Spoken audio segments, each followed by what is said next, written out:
Bon, vous savez que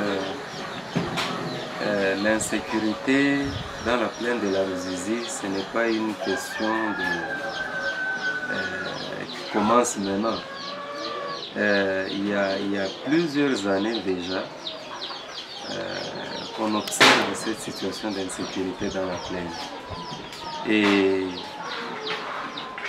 cette insécurité a déjà fait beaucoup de conséquences, perte en vies humaines, des vols de bétail, des kidnappings, des arrestations soit arbitraires, il y a aussi des coupures de route sur la route nationale numéro 5 et ça n'a pas commencé vraiment aujourd'hui.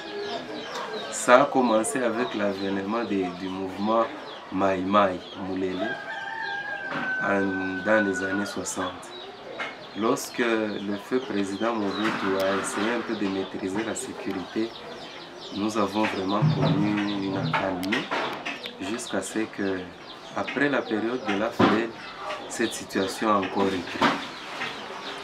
Et comme piste de solution, moi je pense que les faits que nous vivons sur le terrain témoignent que les fauteurs de troubles, ils ne sont pas vraiment poursuivis par la loi comme il se doit.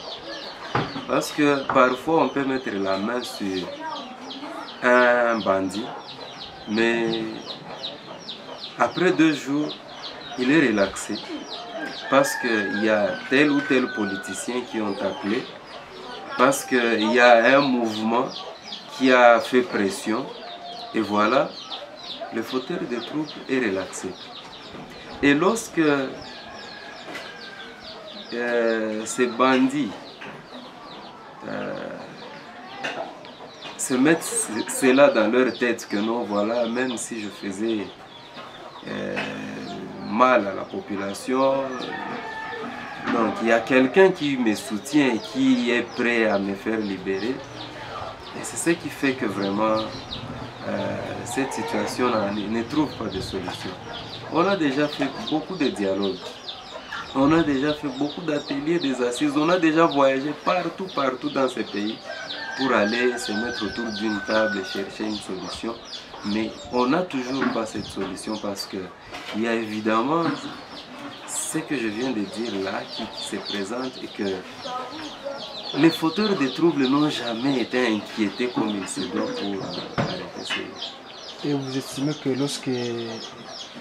Bien sûr, vous savez, là où il n'y a pas d'autorité de l'État, c'est le désordre, c'est la jungle. Mais aussitôt que l'État instaure son autorité, vous allez voir que tout va changer de soi-même.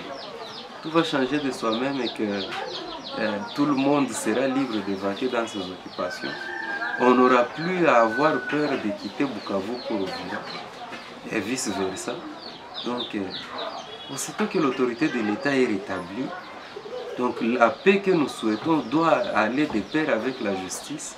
Et moi, je pense que si l'État prenait les choses en main, tout doit revenir à la normale.